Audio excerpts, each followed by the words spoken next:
big one, big busy street. We did a lot of work on that, and we decided we were going to add some bicycle infrastructure.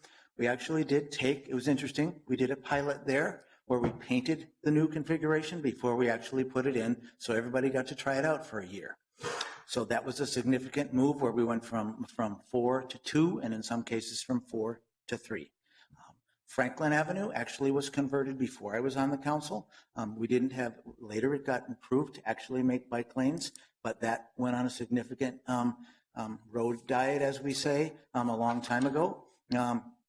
Busy street, Franklin. Lots of cars travel on that every day, lots of intersections to deal with. It went down from 2 to and 3 in some cases when there's left turns involved. Most recent one, Cedar Avenue, and that could have been, that was pretty hard to believe. So this is that little stretch of Cedar Avenue between 94 and 35W.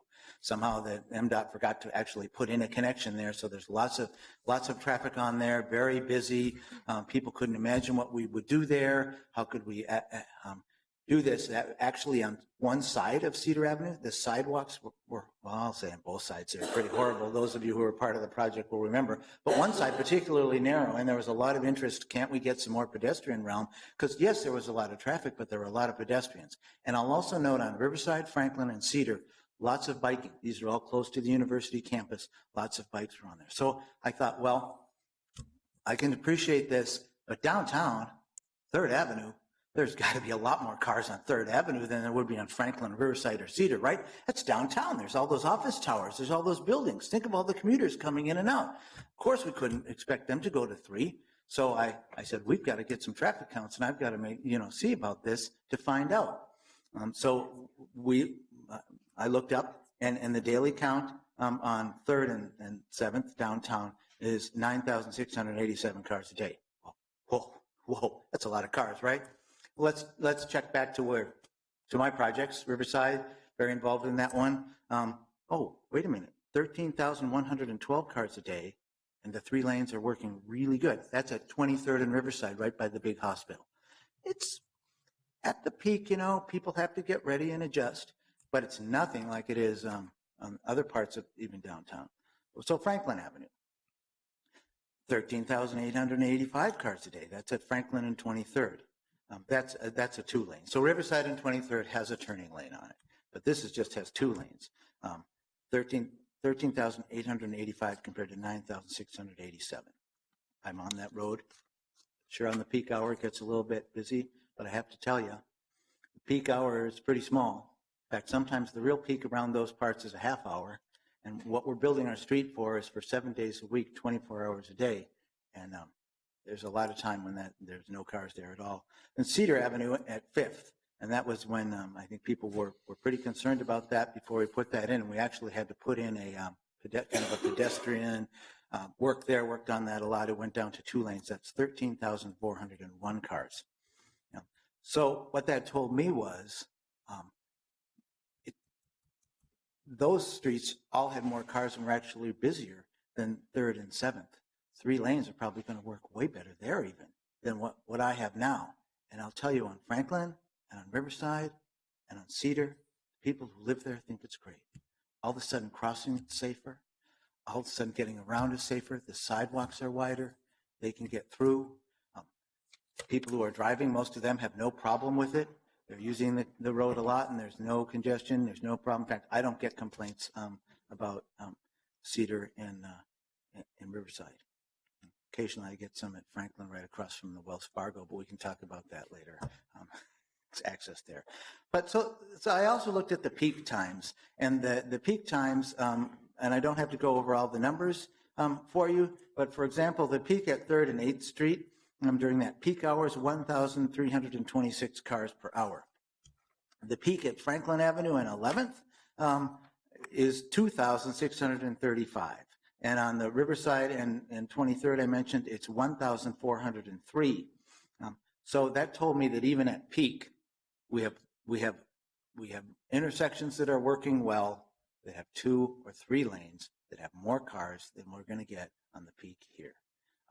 I know this kind of discussion doesn't really work with kind of the conventional wisdom and what people think is going to happen to their road when we change it, but It does. And we can do this, and it's going to make it better for bikes. It's going to make it safer for cars, pedestrian, and bikes. The traffic experts probably know a lot more about the dangers involved in a 4-lane compared to a 3-lane. And I've learned since I've been on the council, there's this thing called a double threat. And it's pretty significant, and it leads to injuries and accidents. It's a threat you get because you look out there, whether you're a car, a bike, or a pedestrian, and you see that car closest to you actually slowing down and maybe even stopping for you. So you think, okay, I can cross now. This is great. And once you get out to that car, you realize that other car that's coming, the second double car, hasn't seen you. They don't know you're coming, and they're not stopping for you. And the more we can eliminate those kind of double threats on our streets, the more people are going to be safe, and the more we're going to be able to have a good traffic system. So I commend the staff on the looking at these, doing the careful analysis, and deciding what's best. And I think that if we moved forward to the council with supporting that option with the 3-lane down on the side, we'd be in better shape for the council to deal with it and work on it. And I think that ultimately even the businesses in the area are going to appreciate having the safer streets and seeing that the traffic still works really well for all modes. Thanks. Councilmember Bender. Thank you, Mr. Chair. We were able to get those traffic volumes and level of service information for the northern stretch, where even there we would be able to do a road diet with some mitigations and still, as I believe, meet MnDOT standards and other sort of engineering standards related to road diets. We're not considering that. In my opinion, that makes it already a compromise that's before us here today. But I want to understand better how you arrived at supporting the 3-lane version of the southern section when you went to the bicycle and pedestrian advisory committees. The chairs of those committees are standing behind you. So I want to understand what are the traffic vehicle volumes in the southern stretch? How do they compare to the northern stretch? Councilmember Gordon has gone through a lot of road diets.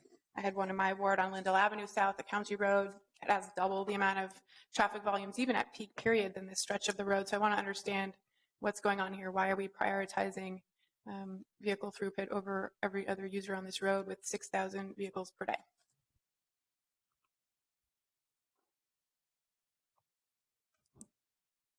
I'm sorry, could you rephrase the question? I just want to make sure I'm getting that to the right point. What are the vehicle volumes on this stretch of roadway south of 8th Street to 11th Street? How do they compare to the vehicle volumes north? Why did you conclude originally that you could do only a 4-lane version in the northern section, but that you could support a 3-lane version in the southern section before stakeholders from the business community asked staff to change their recommendation? So, Mr. Chair, Councilmember Bender, if I understand correctly, the vehicle volumes on this corridor play into a number of conversations, as well as the cross streets and how everything comes together. But we came up with the 3-lane configuration, the kind of the hybrid, reducing it from the 5 to the 3, and then 5 to 4 in the north end. It's part of coordination with a lot of our stakeholders.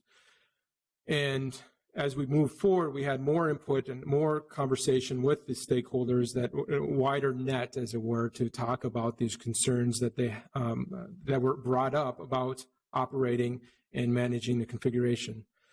Both the 3-lane south of 7th and the 4-lane south of 7th and 4-lane north of 7th, for both those options, underwent the analysis review. We feel that both of these are viable options. Both are workable. These are good solutions, with the understanding that there are some trade-offs and priorities between the two that have ingress, egress out of the buildings, how you are able to go into the cross streets, how you're able to manage during peak periods of non-standard, the non-typical day, when you have double game day, when you have severe weather, when you have construction and a variety of other development, and how that comes into. So all these came into play. So those were the trade-offs between the 4-lane and the 3-lane, and that's what we went with the recommended 4-lane configuration for the entire corridor. The information that I have from staff in the traffic study indicates that the traffic vehicle volumes at the PM peak range from about 500 to at the highest 1,326 vehicles per day. Does that sound right? In the southern section. You have Mr. Chair, Councilmember Bender, you're reading right there. I would say that it seems correct, yes. As I mentioned, Lindell Avenue South in my ward had a road diet managed by the county as a reconstruction project before I took office, but I was curious there because my constituents actually, one of my biggest complaints is actually the unsafe conditions on the 4-lane configuration of Lindell Avenue north of Lake Street. And Commissioner Green and I get frequent communications from our constituents about changing the unsafe conditions there. So I was curious about the southern section where there was a road diet done to convert the street from 4 to 3 lanes. And actually the vehicle volumes there at the peak period in the PM time are double those on the section of 3rd Avenue in downtown where staff had recommended 3 lanes. I just think this is important information to put into context. We have a road in my ward where the peak period vehicle volumes are twice as high as the vehicle volumes in the peak period on 3rd Avenue. So I just want to make sure we all understand what we are doing here when we forego this 3-lane option, which requires us to tear out expensive infrastructure. And in my ward in Lindale, people would, we had to invest a lot of money in order to create that 4 to 3-lane conversion. So it's kind of why I'm reemphasizing this point. I also want to get us to understanding what is the benefits of 4 to 3-lane conversions. I haven't heard any staff talking about why the fine folks from the BAC and the PAC may be standing here and why so many people are here today. Why is this important to people in our community who walk and bike and drive along this roadway every day? Let me see if I can help. First off, Councilmember Gordon, thank you. You've raised some very good points, and you brought up some very good topics about traffic volumes, ADTs, number of moving lanes, as you have. I've been involved with all of those projects, and both of you know that. I've done citizen participation across this city in most of your wards, and we deal with businesses, and we deal with all sorts of issues that come up on individual projects. So one of the questions has to get with just ADTs or just the number of lanes. And I think that's easy to look at something and say it's just about ADTs. But I also, the average daily traffic is when I say ADTs, and I apologize for using those engineer terms from my staff. But when I look at 3rd in downtown, we have a signal system on every single block. We have pedestrians crossing the corridor and crossing along the corridor, and we have curbside uses, and we don't always get that situation across the city everywhere. And so there are a number of considerations that come into play when we look at making a recommendation on a layout. You asked about specific questions about, I believe, the traffic volumes on the south section of 7th. I don't have that number in front of me. We can get that information for you. You also asked a question about, one other question, if you can remind me what that was towards the end there. Actually, Mr. Chair, I'd like to ask our bicycle and pedestrian coordinator to come up and talk about why 4 to 3 lane conversions are identified by the Federal Highway Administration as a proven safety countermeasure, and why we would have invested so much of our federal non-motorized transportation pilot program dollars into road diets in order to improve safety on roads for all users.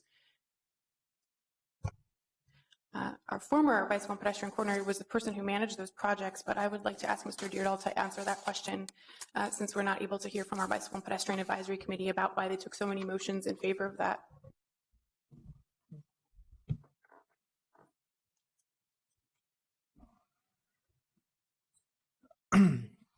Mr. Chair, Councilmember Bender, as you noted in the non-motorized transportation pilot program, we implemented a lot of road diets. And I think one of the main reasons that we did that, or that we do that, is because of the space that is available. When there's 4 lanes, you can basically get bike lanes by removing 1 lane in each direction and providing a turn lane and bicycle lanes. And then the other sort of general reason is, I believe, because of the double threat option that was mentioned in the past. And I just want to note, I think the double threat is really at a non-signalized environment where one car will stop when the vehicle is not controlled to stop, and then the other one passes around. Are you familiar with the Federal Highway Administration study and the other studies from cities across the country that have shown the safety impacts of 4 to 3 lane conversions? And could you talk about how they impact drivers, pedestrians, and bicycle safety on roadways which previously had 4 lanes and then are converted to 3 lanes? Mr. Chair, Councilmember Bender, I'm a little bit familiar with that report. I don't have the numbers in memory, but I believe I've seen vehicle crashes decline, among other perceived safety benefits. Thank you. Just for the benefit of committee members, I believe that information was forwarded to us by Mr. Foley and had an average of 29% vehicle crash reduction for all users, including drivers on roads that had seen 4 to 3 lane conversions. That was a study done by the Federal Highway Administration. Of course, many cities across the country, Seattle, San Francisco, have done large studies of their 4 to 3 lane conversion programs, which have seen significant safety improvements for all users on the road. I just think it's important that we understand why this might be important to people who live and travel through our city. Thank you. Any other conversation? Councilmember Clayton? Thanks. And I think that we're getting to being able to vote on sort of options before us. And so I just thought I might make a few comments on this. And I will say this is, many people spend a lot of time in downtown. And I've worked in downtown since the mid-90s and close to 3rd Avenue, and kind of feel like I've got some familiarity with the street. It's interesting that I usually choose to both drive down the street, but also when I ride my bicycle. And I'm the kind of bicyclist that everybody passes on Portland and Park, so just so you know, but I usually choose to ride on 3rd Avenue as well, in part because the traffic is less than on other streets. And even though it doesn't have a bike lane, I feel safer on that street. I have heard from a lot of constituents on this. I actually was a little bit surprised because I don't represent downtown, and I don't always hear from a lot of constituents on projects that are in downtown, but I have heard from a lot of constituents on this particular one. Constituents that are very interested in being able to have the protected bike lane, but also who are very interested in what was some of the concepts that were presented in the 3-lane proposal, including incorporation of the buffer and the median and other components of that. And many of those constituents talk to me about their work downtown and their traveling downtown and kind of are speaking from that experience. I do understand that there are a lot of competing interests downtown, a lot. And so I just really want to appreciate that. I don't think there's one crystal clear answer that is here about all the different interests downtown. We have traffic data, we have the work that comes from the different stakeholders, including our own committees that have tried to do their best to evaluate and give us their advice. And so I appreciate that. Voting today, I would support the option that incorporates the 3-lane version. My guess, though, is that we are a divided committee. And if my guess is correct, we're going to vote on this and it may fail. And then we will be back to Councilmember Reich's suggestion that we vote on a no recommendation, which I think is a good one that he made. So I just wanted to give that signal and let people know what I have been hearing and that I care very much about this street. And I do really appreciate the thoughtfulness with which I've heard from many. And I talked about my constituents, but I've also heard from BOMA and some of the business interests. And so I just want to acknowledge that as well. Thank you for that. So what we have before us, unless there's more conversation in lieu of Bender's motion, you want to... Thank you, Mr. Chair. I just want to really briefly say that the exciting piece of this discussion is that we are not discussing whether or not to put in a protected bike lane. We will have a protected bike lane on 3rd Avenue in downtown after years since 2009 of having basically no safe dedicated facility in basically all of downtown, depending on how you feel about 1st Avenue. So it's an exciting day, and I hope we can get the safest option here. Thank you. Councilmember Palmisano? Thank you, Mr. Chair. I just wanted to make a couple of comments, cognizant of Councilmember Gordon's comments, which I appreciate very much. I need to share that we've considerably constrained some of these buildings, and they're quite a bit larger than the buildings in the Cedar Riverside area. There's a lot more people that work at them each day. There's a lot more people transiting through, and I think there are more competing stakeholder interests here because we are downtown, like Vice Chair Glidden was saying. With the light rail on one side of these buildings, changes to 2nd Avenue and to South 6th Street, I believe that I have to trust that our traffic engineers have significantly looked at these streets to find other kinds of solutions for the difficulties that these buildings have, especially when there isn't something like a loading dock for them to easily pull in and out of. But they are also our partners downtown. I'm appreciative that our staff has engaged them, albeit a little bit late by some people's accounts. But I think this is an aspect of coming up with solutions that everyone can live with. And coordination with all the stakeholders means engaging the business community here too. We're removing a beautiful amenity, one that they paid for. And furthermore, we're asking their participation in adding to the greening here. We're asking for their money in the public right-of-way to invest in this street again. So it's going to take their cooperation. I see them as a pretty key stakeholder.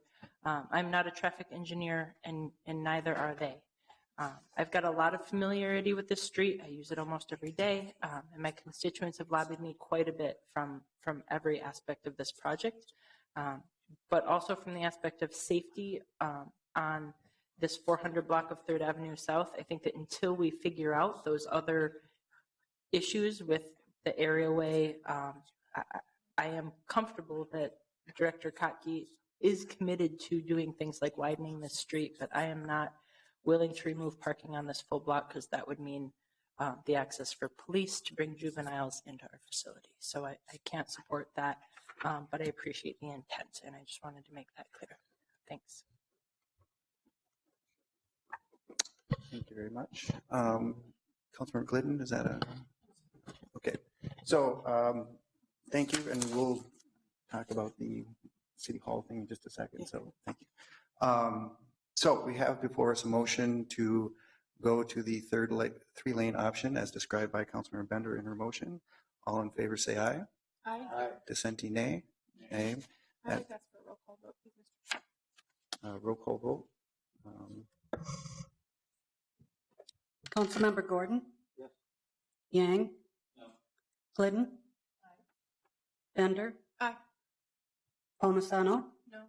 Chair Reich? No. There are 3 yeas and 3 nays. And so now we have before us a motion that basically forwards without recommendation, given that there's still some considerable discussion to be had between now and the full council. All in favor of that motion say aye. Aye. Aye. Dissenting nay. Oh, so we have one name, but that does carry. And so we can proceed with the project with further conversation contemplated. We have I believe Councilmember Gordon wishes to have some further direction regarding some of the work that still needs to be done, considerable work that needs to be done around City Hall. Thank you very much. And maybe if we could get the City Hall block just on the screen, that would help. If we could go to the slide of I do have a larger one. or overhead.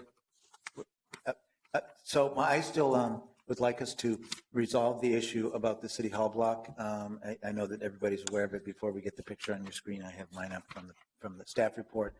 But my issue is the poor quality of the pedestrian access there.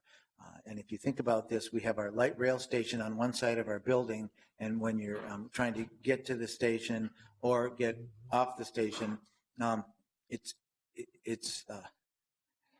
you can't even get into the building there if you're handicapped or if you have a lot of luggage. You couldn't get into the building. The handicapped entrance to our building is actually around on the other side. Also, I'm interested in having the city lead by example and make sure that we have the best pedestrian realm as we can around our buildings. And if I think any of us walked around the building, we know that there's a couple of spaces where our sidewalk is very difficult.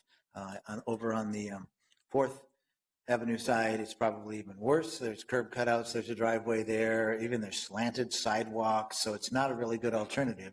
So if you were going to try to walk, the best option would be to come over to the 3rd Avenue side, and I think we have a real opportunity here to improve that pedestrian realm. So people who are in a wheelchair or handicapped in a scooter, maybe they're passing somebody who's dragging along a big suitcase, trying to get up to the station. We want to have a space where they can move comfortably. And I appreciate we're not moving the curbs anywhere. It looks a little bit like we're doing a little work with the curb when I look at this and I see the brown section and the trees that are added there. So I think it's possible that there is some curb work going on. I appreciate there's some complexity because there's an areaway. I think about the areaway and I think about cars parking over the areaway, and I think we're trying to move it to have pedestrians walking over the areaway and bikes, and I don't quite understand all the complexities, but I'm just a council member. I'm not a fully certified engineer who understands how lighting connects to things like that. So I have a motion that would try to include the layout, constructing the wider unobstructed sidewalks on this full block, continuing the protected bikeway, and removing all the parking, which I think is the resolution I want us to get to. I also think it's a resolution supported by our advisory groups. I also think we heard recently from Mr. Kotke that he supported that resolution.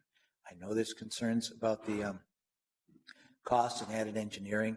It's also hard for me to believe that as part of a $3 million project, we couldn't figure out how to handle that and get that engineering done, or we couldn't figure out how to find a little additional revenue to get it done to be part of this project. Because my fear is, if not now during this project, when would we get to it, and how challenging would that be? And I appreciate that what we have probably is some different departments having different goals, and we're stuck in this spot. So the council could weigh in here and clarify. I just do want to add that I believe we could work hard and look at 4th Avenue. We could look at the other entrance where we have some meters. I mean, I think we could be sensitive to the needs of the police department to have their loading bay here and replace some parking. And I also just want to mention that for the long term, we've heard from Property Services that these functions are very likely going to move when we rearrange the campus. So for the long term, we might not even need the loading bay. That demand might disappear in 2 years. So I'd like us to work on this. Maybe the motion to amend the layout is too much for the committee at this point, but perhaps a motion to have a staff direction to do everything humanly possible to fit this into the project this year should be done, or something to that effect. So colleagues or committee chair, if you have some suggestions for language and how this could be a staff direction instead of amending the proposal, I would be open to that. Okay, to that end, and this is certainly some conversation we've been having, knowing that this was an additional issue that needed certainly some additional resources and additional work, and we're very committed to that. To the extent that we can do as much as we can to incorporate it in this timeline, because I do not want any one component of the project to delay the overall project, and I know that's not your intention as well. And so what I would recommend is that we would perhaps put it as a staff direction to continue the additional engineering work with a goal to incorporate it in this project if possible, because there's clear efficiencies in that and certainly some expectations could be met.